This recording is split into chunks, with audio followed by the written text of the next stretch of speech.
Paulo e Estevão, pelo Espírito Emmanuel, psicografia Francisco Cândido Xavier. Segunda parte, capítulo 4, parte 8. Embora doente, o emissário do Cristo atirou-se ao trabalho com afã. Um velho tear foi instalado apressadamente junto à banca cheia de facas, martelos e peças de couro. Paulo entrou a trabalhar, tendo um olhar amigo e uma boa palavra para cada companheiro. Longe de se impor pelos conhecimentos superiores que possuía, observava o sistema de trabalho dos auxiliares de Ibrahim e sugeria novas providências favoráveis ao serviço, com bondade e sem afetação. Comovido pelas suas declarações sinceras, o dono da casa mandou a refeição a Barnabé, enquanto o ex-rabino vencia galhardamente as primeiras dificuldades, experimentando o júbilo de um grande triunfo. Naquela noite, junto do companheiro de lutas, elevou a Jesus a prece do mais entranhado agradecimento. Ambos comentaram a nova situação. Tudo ia bem, mas era necessário pensar no dinheiro indispensável com que atender ao aluguel do quarto. Edificado na exemplificação do amigo, agora era Barnabé que procurava confortá-lo. Não importa, Jesus levará em conta a nossa boa vontade, não nos deixará ao desamparo. No dia seguinte, quando Paulo regressou da oficina, teve de esperar o companheiro com alguma ansiedade. O mensageiro de Ibrahim, que levara a refeição de Barnabé, não o havia encontrado. Após alguma inquietação, o ex-rabino abriu-lhe a porta com inexcedível surpresa. O discípulo de Pedro parecia extremamente abatido, mas profunda alegria lhe transbordava do olhar. Explicou que também ele conseguira trabalho remunerador. Empregara-se com um oleiro necessitado de operários para aproveitar o bom tempo. Abraçaram-se comovidos. Se houvessem alcançado o domínio do mundo com a fortuna fácil, não experimentariam tanto júbilo.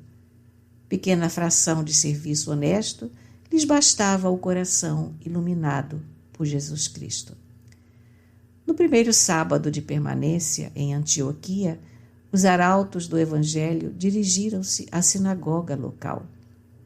Ibrahim, satisfeitíssimo com a cooperação do novo empregado, dera-lhe 2 túnicas usadas que Paulo e Barnabé envergaram com alegria. Toda a população temente a Deus comprimia-se no recinto. Sentaram-se os 2 no local reservado aos visitantes ou desconhecidos. Terminado o estudo e comentários da lei e dos profetas, o diretor dos serviços religiosos perguntou-lhes em voz alta se desejariam dizer algumas palavras aos presentes. De pronto, Paulo levantou-se e aceitou o convite. Dirigiu-se à modesta tribuna em atitude nobre e começou a discorrer sobre a lei, tomado de eloquência sublime. O auditório, não afeito a raciocínios tão altos, seguia-lhe a palavra fluente, como se houvera encontrado um profeta autêntico a espalhar maravilhas. Os israelitas não cabiam em si de contentes. Quem era aquele homem de quem se poderia orgulhar o próprio templo de Jerusalém? Em dado momento, contudo, as palavras do orador passaram a ser quase incompreensíveis para todos. Seu verbo sublime anunciava um Messias que já viera ao mundo. Alguns judeus aguçaram os ouvidos.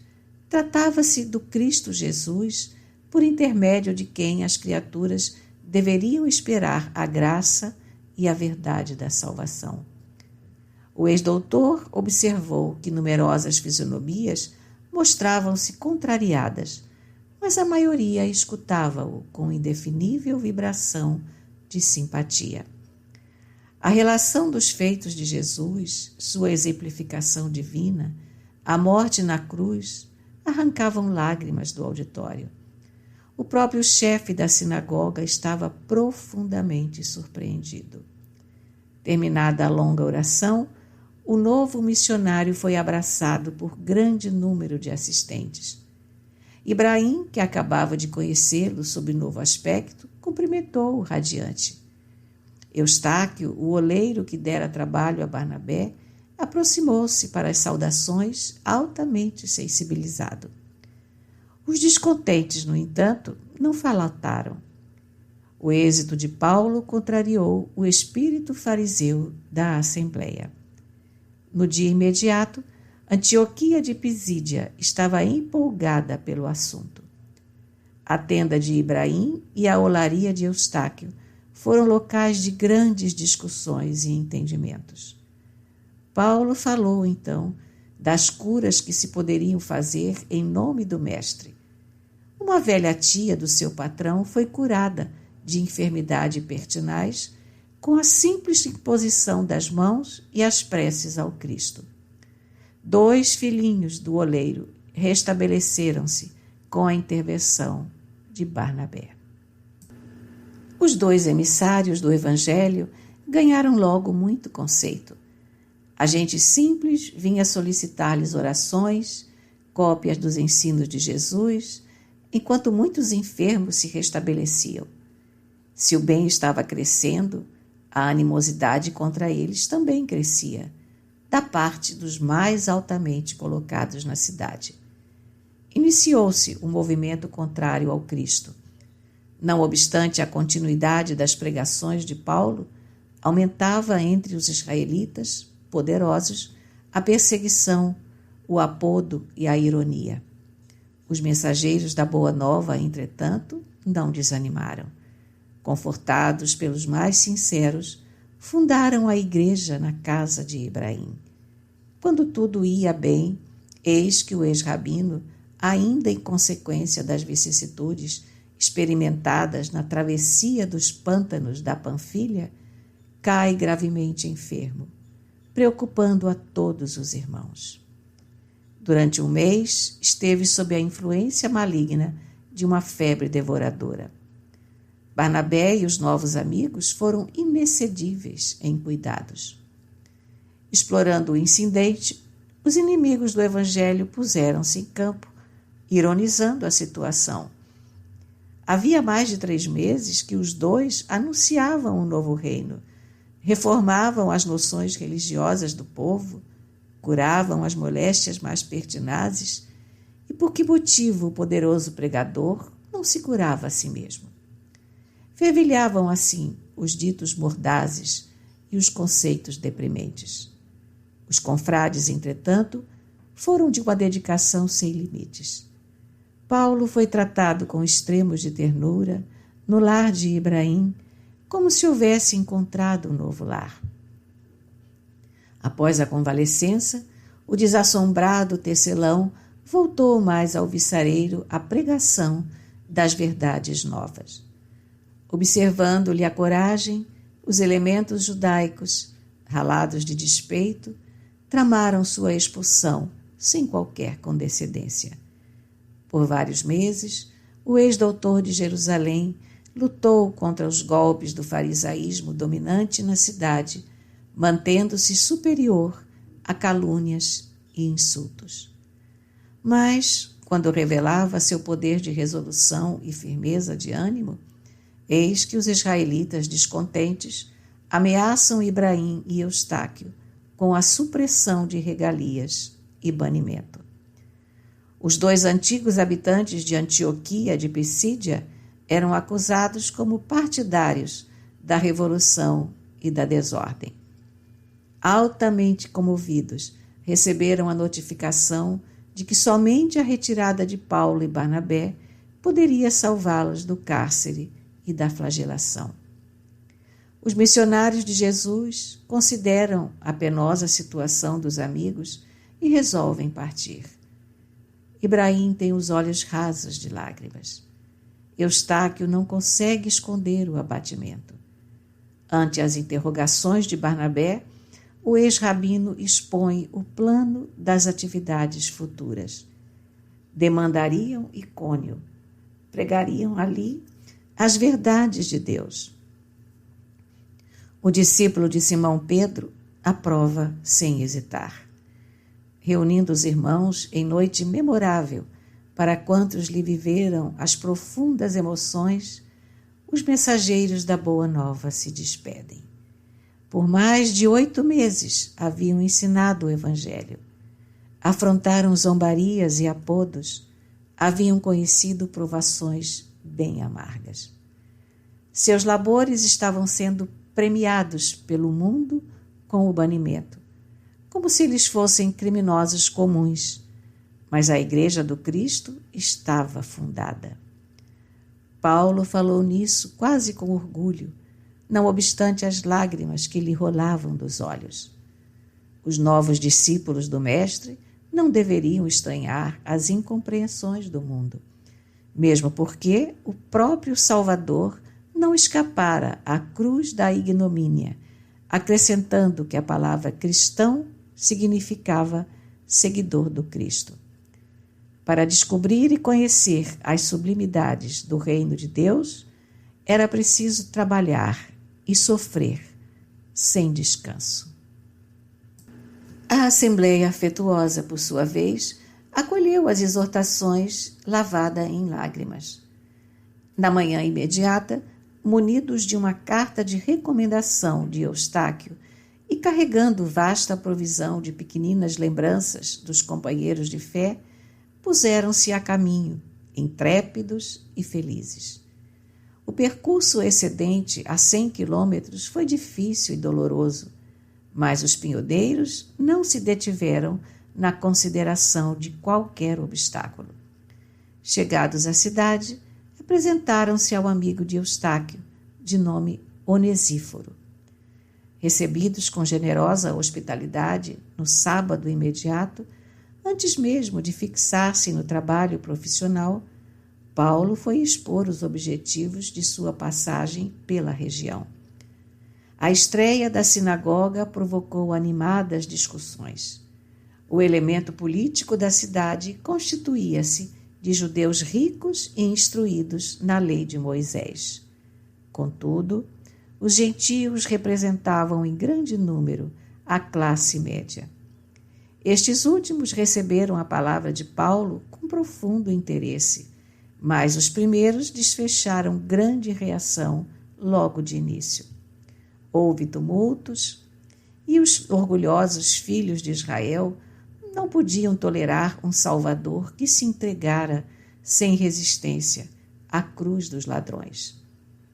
A palavra do apóstolo, entretanto, alcançara tão grande favor público que os gentios de Icônio ofereceram-lhe um vasto salão para que lhes fosse ministrado o ensinamento evangélico todas as tardes.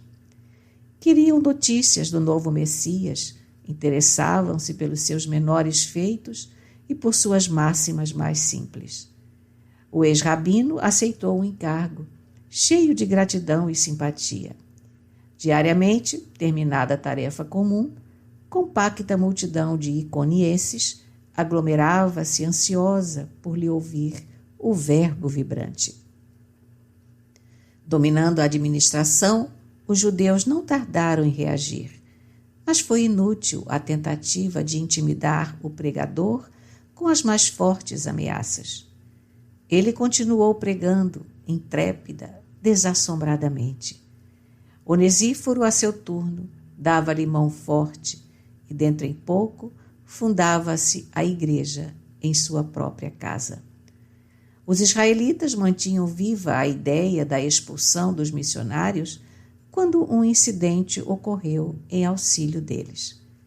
É que uma jovem noiva, ouvindo ocasionalmente as pregações do apóstolo dos gentios, diariamente penetrava no salão em busca de novos ensinamentos.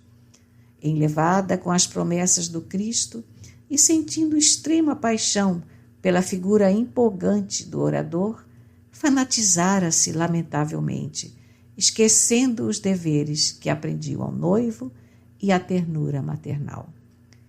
Tecla, que assim se chamava, não mais atendia aos laços sacrossantos que deveria honrar no ambiente doméstico. Abandonou o trabalho diuturno para esperar o crepúsculo com ansiedade. Teóclia, sua mãe, e Tamires, o noivo, acompanham o caso com desagradável surpresa. Atribuiu a Paulo semelhante desequilíbrio. O ex-doutor, por sua vez, estranhava a atitude da jovem que diariamente insinuava-se com perguntas, olhares e momices singulares. Certa vez, quando se dispunha a voltar para a casa de Onesíforo, em companhia de Barnabé, a moça lhe pediu uma palavra em particular. Ante suas perguntas atenciosas, Tecla corava gaguejando. Eu... Dize, filha, murmurou o apóstolo um tanto preocupado. Deves considerar-te em presença de um pai. Senhor, conseguiu dizer ofegante, não sei por que tenho recebido grande impressão com a vossa palavra. O que tenho ensinado, esclareceu Paulo, não é meu, vem de Jesus, que nos deseja todo o bem. De qualquer modo, porém, disse ela com mais timidez, amo-vos muito. Paulo assustou-se. Não contava com essa declaração. A expressão amo-vos muito não era articulada em tom de fraternidade pura, mas com laivos de particularismos que o apóstolo percebeu sobremaneira impressionado. Depois de meditar muito na situação imprevista, respondeu convicto. Filha, os que se amam em espírito unem-se em Cristo para a eternidade das emoções mais santas. Mas quem sabe está amando a carne que vai morrer. Tenho necessidade da vossa afeição, exclamou a jovem de olhar lacrimoso. Sim, esclareceu o ex-rabino, mas os dois temos necessidade da afeição do Cristo. Somente amparados nele poderemos experimentar algum ânimo em nossas fraquezas. Não poderei esquecer-vos, soluçou a moça, despertando-lhe compaixão. Paulo ficou pensativo, recordou a mocidade, lembrou os sonhos que tecera ao lado de Abigail. Num minuto, seu espírito devassou um mundo de suaves e angustiosas reminiscências. E como se voltasse de um misterioso país de sombras, exclamou, como se falasse consigo mesmo. Sim, o amor é santo, mas a paixão é venenosa. Moisés recomendou que amássemos a Deus acima de tudo, e o Mestre acrescentou que nos amássemos uns aos outros, em todas as circunstâncias da vida. E fixando os olhos, agora muito brilhantes, na jovem que chorava, exclamou quase acrimonioso. Não te apaixones por um homem feito de lodo e de pecado e que se destina a morrer.